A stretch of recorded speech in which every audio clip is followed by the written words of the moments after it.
सभी पूर्ण आत्माओं को मेरा नमस्कार। आप आचार्य जी को जरा सुने। अगर कोई एम्प्लॉई है जो दिन भर सिर्फ काम करता है और सैलरी कमाता है, तो अब वो आध्यात्मिक मुक्ति कैसे हासिल करे? कहूंगा तुझे चाहिए क्यों आध्यात्मिक मुक्ति? तूने तो पहले ही तय कर लिया है कि तुझे दिन भर अपनी चुनिंदा नौकरी करनी है, कमाना है, खाना है, जो भी करना है। अब इसके बाद आचार्य जी के बचाने के लिए क्या बचा? इतनी सस्ती चीज थोड़ी ही है सच्चाई या मुक्ति कि तुम मज्जामा नौकरी भी करते रहोगे, कंपनी का ब्रांड भी उठाए रहोगे, बीवी के घर वालों को भी ये बताए रहोगे कि देखिए लड़का बड़ी कंपनी में काम करता है, गुड़गांव की एमएनसी है, और भीतर ही भीतर चुपके चुपके तुम्हें कृष्ण फल की प्राप्ति भी होती रहेगी। तुम तो दोनों हाथों में लड्डू रखना चाहते। आचार्य जी द्वारा आपको जो बताया जा रहा है वो आपको भ्रमित कर रहे हैं, और भ्रमित आपको कर क्या रहे हैं, वो भ्रमित खुद हो रहे हैं, तभी वो आपको भ्रमित कर रहे हैं। उनका कहना है कि आप नौकरी क्यों करते हैं, पैसे क्यों कमाते हैं, गृहस्थी क्यों चलाते हैं, सब छोड़ के आप आचार्य जी के पास जाएं, तभी आपको मुक्ति प्राप्त हो सकती है। लेकिन कौन से शास्त्र में लिखा है कि सब कर्म छोड़ के आप मुक्ति के लिए बैठ जाएं? और आप कह रहे हैं कि दोनों हाथों में लड्डू, आप काम भी करते रहें, मुक्ति भी आप हासिल कर लें। ऐसा नहीं हो सकता। ये आपके स्वयं के विचार हैं। अगर आप कृष्ण जी को गीता के 6 अध्याय में जाके पढ़े तो आपको पता लगेगा कि उन्होंने जो बताया है कि कर्म के साथ साथ मुक्ति यानी मुझे प्राप्त करने का रास्ता ही सर्वोत्तम रास्ता है। और आप कह रहे इतना आसान नहीं है कृष्ण फल को प्राप्त करना, तो भैया जिसको प्राप्त करना है वो प्राप्त करेगा, और दोनों हाथों में लड्डू लेके ही प्राप्त करेगा। और अगर आप दोनों हाथों में से लड्डू हटा देंगे और उनको वो ज्ञान नहीं प्राप्त करना, तो वो ज्ञान नहीं प्राप्त कर सकते, और आप कोई भी किसी को ज्ञान प्राप्त नहीं करा सकता। स्वयं के साथ बैठ के रोज अगर 1 घंटे भी आदमी अपने मुक्ति के लिए बैठे तो वो मुक्त हो सकता है, यानी ज्ञान प्राप्त कर सकता है। जरूरी नहीं है कि आपके पास आगे, पहले तो आपको ही ज्ञान उपलब्ध नहीं है।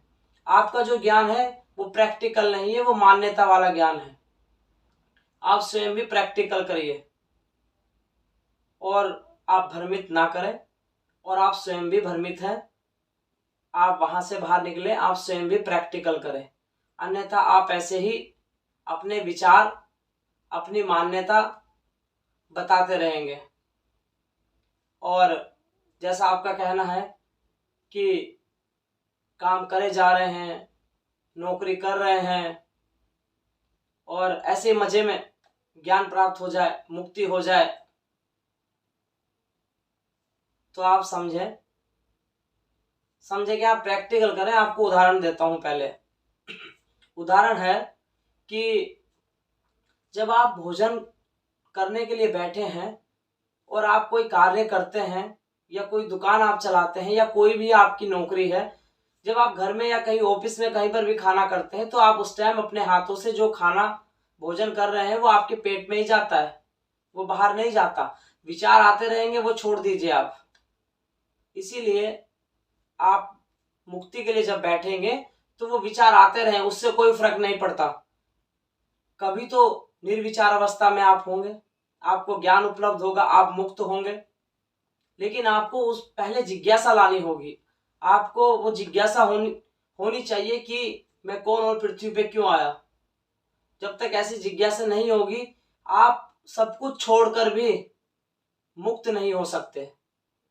मुक्त होने के लिए भी आपको जिज्ञासा लानी पड़ेगी। बिना जिज्ञासा के आप किसी को मुक्त नहीं कर सकते। आप क्या, कोई भी किसी को मुक्त नहीं कर सकता जब तक उसके अंदर स्वयं ही जिज्ञासा ना हो। और आपके द्वारा जो विचार रखे जा रहे हैं और जिस तरह का आपका बताने का तरीका है कि मजे में, क्या मजा है? नौकरी करना मजा है?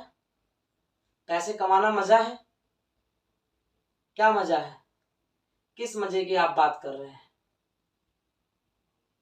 जिसको मजा लेना है वो हर जगह से मजा लेता है, और जिसको मजा नहीं लेना जिसको मजे का पता ही नहीं कि मजा कैसे होता है, कैसे लिया जाता है, वो मजा कैसे ले लेगा। आनंद स्वयं तक पहुंचने के बाद ही आप हर चीज में आनंद प्राप्त कर सकते हैं,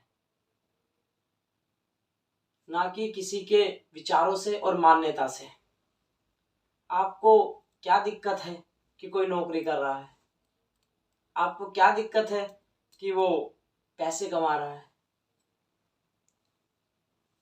मैंने काफी बड़े आचार्य देखे हैं जो बिना पैसे के तो बात भी नहीं करते, जिनके यहाँ जाने के लिए फॉर्म भरने की भी फीस है। तो कृपया करके अगर वो सब काम छोड़ देंगे तो कुछ आचार्य कैसे मिलेंगे, क्योंकि उनसे मिलने की भी तो फीस है। और आप सब छुड़ा देना चाहते हैं, फिर आप उनको दर्शन भी नहीं देंगे, और बिना दर्शन के तो सब माया है।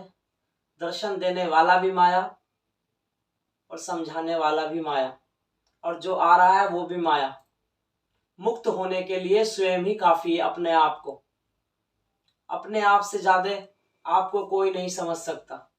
आपको अंदर से पता होता है, लेकिन आप अपने मन और विचार से समझते हैं कि मैं ही सर्वश्रेष्ठ, जो मैं ज्ञान दे रहा हूं, जो मेरी समझ में आया पढ़ के, जो मेरी मान्यता है वही सत्य है। लेकिन वो आपकी स्वयं की मान्यता है। आपने जो पढ़ा, आपने वहां से पढ़ने के बाद समझा कि यही सत्य है, लेकिन एक शब्द के कई विचार निकलते हैं, कई शब्द आते हैं, आपके कई विचार आएंगे उस चीज से, आपको लगता है ये सत्य है। और आपने पूरी वीडियो में कहीं भी नहीं बताया कि ये मुक्ति होगी कैसे। आचार्य जी के पास जाके मुक्ति होगी? क्या गारंटी है? और क्या गारंटी है कि आचार्य जी को भी मुक्त है? तो मेरा हाथ जोड़ के सबसे यही निवेदन है कि जो भी आचार्य जी को या किसी को सुन रहे हैं, वो कृपया करके अपने साथ ध्यान में बैठे, अन्यथा आप नहीं समझ पाएंगे आचार्य जी को, क्योंकि वो उनकी मान्यता है। और आप स्वयं के साथ जरूर बैठे, तब जाके ही आप मुक्त हो सकते हैं, यानी ज्ञान को प्राप्त कर सकते हैं और परमात्मा को जान सकते हैं। खुद कृष्ण जी ने ध्यान की एक विधि बताई है गीता में। चक्कर में ना पड़े कोई क्या बता रहा है। जिसको भी आप पकड़ोगे आप ज्ञान उपलब्ध नहीं कर सकते, चाहे उसमें आचार्य जी है चाहे कोई भी है। आपको स्वयं के साथ बैठना ही होगा, बिना बैठे आप ज्ञान को उपलब्ध नहीं कर सकते। ऐसे ही आचार्य जी आपको अपने विचार और मान्यता बताते रहेंगे और बड़े स्टाइल में ऐसे ही आपको भ्रमित करते रहेंगे, और उन्हें भी नहीं पता, वो स्वयं भी भ्रमित है। मैं किसी के बारे में ये नहीं कह रहा हूं कि वो गलत है, मैं ये कह रहा हूं जिसको जितना ज्ञान है उतना ही वो आपको बताएगा। मान्यता वाला मान्यता बताएगा, प्रैक्टिकल वाला प्रैक्टिकल बताएगा। और ये भी सत्य है कि ध्यान के काफी सेंटर खुले हुए हैं जो ध्यान करा रहे हैं और बता रहे हैं, पर आपको कैसे पता कि उनको ज्ञान उपलब्ध है कि नहीं? वो भी मान्यता वाला चल रहा है। तो कृपया करके स्वयं के साथ ध्यान में बैठें। अपनी एक दिन के 24 घंटे में से 1 घंटे ध्यान के लिए निकालें और जिज्ञासा लाएं कि आप ये पता कर सके कि आप कौन और पृथ्वी पे क्यों आए। तब जाके आप मुक्त हो सकते हैं, अन्यथा किसी के भी बताने से या विचार से या मान्यता से आप ज्ञान को उपलब्ध नहीं कर पाएंगे, या किसी से जुड़ने से आप ज्ञान को उपलब्ध नहीं कर पाएंगे। आप स्वयं के साथ बैठें, अपनी सांसों पे ध्यान केंद्रित करें। आपको कोई जरूरत नहीं है किसी को पकड़ने की। 24 में से 1 घंटा ध्यान के लिए निकालिए। साल भर में कोई तो दिन आएगा जिस दिन आप निर्विचार अवस्था में पहुंचेंगे, जब कुछ नहीं बचेगा तो बचेंगे आप, यानी कृष्ण, जिसको कृष्ण कहते हैं कि पूरे ब्रह्मांड में मैं हूं, जिसको गौतम बुद्ध बताते हैं, जिसको शिव बताते हैं, जिसको महापुरुष बताते हैं।